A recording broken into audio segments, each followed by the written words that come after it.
You sit down to meditate. Again, same cushion, same corner of the room where the light hits at this exact hour. Same posture you've practiced enough times that your body finds it automatically now. Because you remember, 3 weeks ago, maybe a month, you were sitting just like this, and something shifted. The thoughts stopped. Not because you controlled them, they just weren't there. And in that space, everything was obvious, clear, still, like the room itself was breathing, and you were just part of that breath. Now they're back. The thoughts, the planning, the commentary, and with them comes something new. Not just thoughts, but the thought about the thoughts. The one that says, I had it. I was there. What happened? And beneath that, quieter, something else. A small satisfaction, a knowing. I've seen what most people haven't. You don't say this out loud. Maybe you don't even let it form into words, but it's there, in the way you listen to your coworker complain about traffic, in the slight distance you feel when someone talks about their weekend plans like they matter, in the small smile you catch yourself making when someone shares their spiritual practice, still reading books, still trying techniques, still seeking. The glimpse didn't just give you clarity, it gave you a new identity. The one who's had the experience, the one who knows. And that identity is harder to see than the thoughts ever were. Robert Adams spent decades pointing to this exact trap. He saw what happens after the glimpse, how quickly the ego survives by becoming the one who had it. He says it plainly, your mind is a trickster. Today we're exploring one of his most penetrating insights, drawn from his teachings on self-inquiry and the collected works. Not about losing your awakening, about discovering that the one frustrated by losing it, the one trying to get it back, the one who takes quiet pride in having had it at all, is the ego wearing its most sophisticated disguise yet. Because here's what Robert Adams understood. If there is an I that saw the truth, then the truth was not seen. In truth, there is no I at all. Think about what happened after that moment of clarity. You told someone about it, or you didn't tell anyone, which somehow felt even more spiritual. Either way, something got stored. Not just the memory of stillness, but the memory of you experiencing stillness. Now you have something others don't, a reference point, proof that you're making progress, that you're different now. You catch yourself in conversations waiting, not saying it directly, just a subtle reference. When I was in deep meditation once, or maybe quieter than that, just the way you nod when someone talks about spiritual struggle, that knowing nod, the one that says, I understand, I've been there, past tense. The old ego was obvious.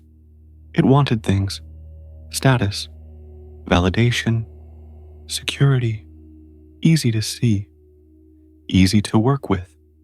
This new one is subtle. It doesn't want material things anymore. It wants to return to that state, to deepen, to maintain what was glimpsed. It speaks in spiritual language. It's patient, humble even, but wanting to return to clarity is still wanting. Comparing your current state to that past moment is still comparison. And the one doing this, still the ego, just wearing prayer beads now instead of a watch. Robert Adams says, The only difference between the sage and you is that you see the world and identify with it. You think this world is real. A sage sees the world and knows it is just an overlay on the screen of consciousness. But listen to what he's not saying.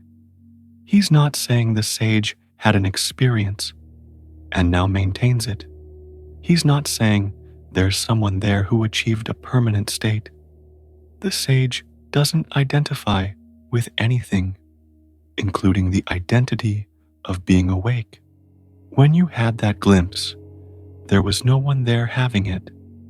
That's why it was clear.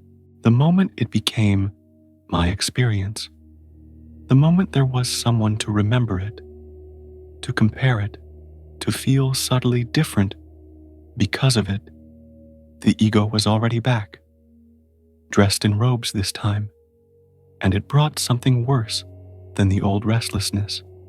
It brought spiritual pride, the most invisible prison of all. You see it in small moments. Someone talks about their anxiety, and you think, if they just understood.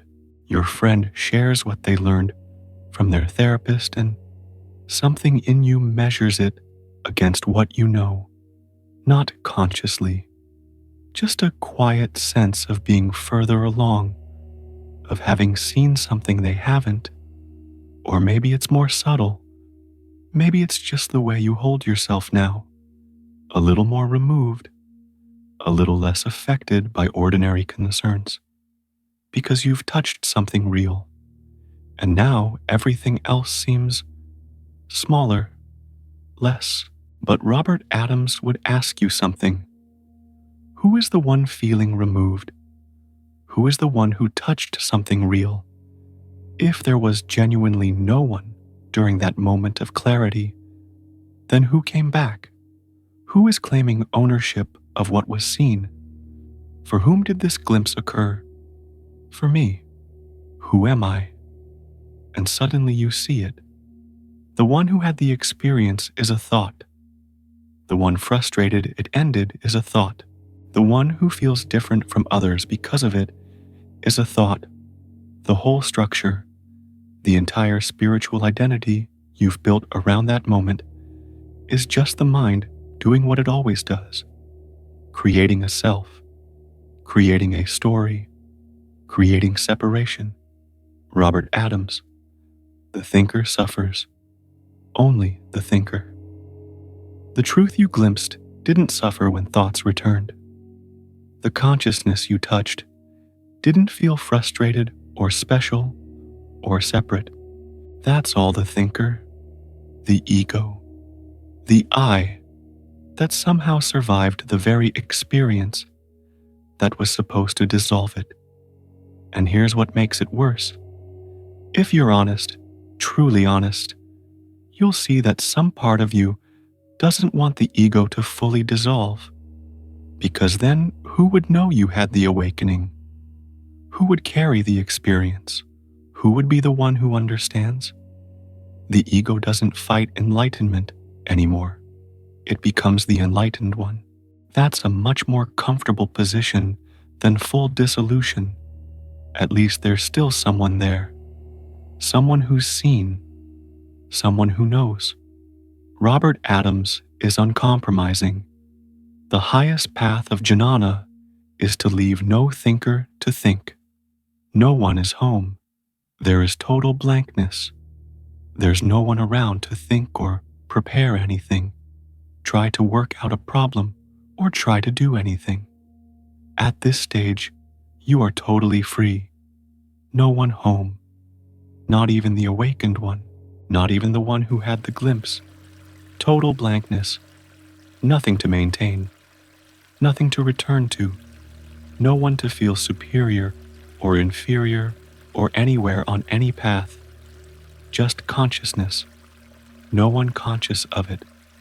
The glimpse was showing you that there never was anyone there to have anything. The you, frustrated now, is the same illusion as the you seeking then. The glimpse didn't liberate anyone. It revealed there was no one to liberate. The mind hates this because it means even your spiritual progress is an illusion. Even your awakening is just another story the ego tells itself to survive. Robert Adams offers something so simple, it's easy to miss, even if you have to ask, "Who am I?" 1,000 times a day, not to get an answer, not to achieve a state, not to become someone who's mastered the practice, just to see, moment by moment, that every claim of I is a thought. Every sense of being the experiencer is the mind creating separation.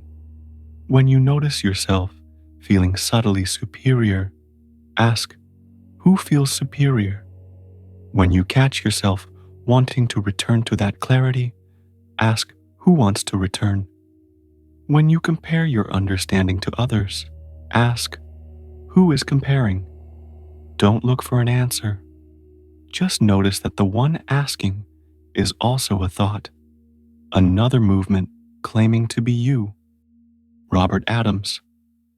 As you investigate diligently, things improve because you are no longer reacting the same way to situations. The situations may be the same, but your reaction has become different, not because you maintained some special state, because the investigator keeps dissolving. Every time you ask, who am I? The claim of separation weakens, not through effort, through seeing. The ego that survives awakening is the most sophisticated version yet. It doesn't want money or validation anymore.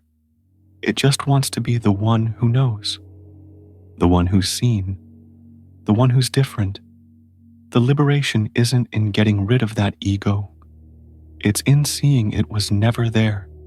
Not before the glimpse, not during, not after. Robert Adams. Everything is consciousness. Never forget this. Not your consciousness. Not the consciousness you glimpsed. Just consciousness. The screen on which all images appear, including the image of someone who had an awakening and someone who lost it. No one had the glimpse. No one lost it. No one is listening to these words right now, trying to figure out how to get it back. Just thought claiming to be someone. And when you see this, really see it, there's nowhere left to stand. The ego didn't survive awakening. There was never anyone there to survive anything. Just thoughts claiming ownership of what can never be owned. What if the person trying to return to that clarity is the only thing in the way? What if the one who had the glimpse is the final illusion, blocking what never left? Not someone seeing this, just this, with no one claiming it. The awakening you're trying to recover was never yours. It never belonged to anyone, and it's here, now, appearing as everything. The frustration, the seeking, the one who thinks they lost something, all of it, consciousness.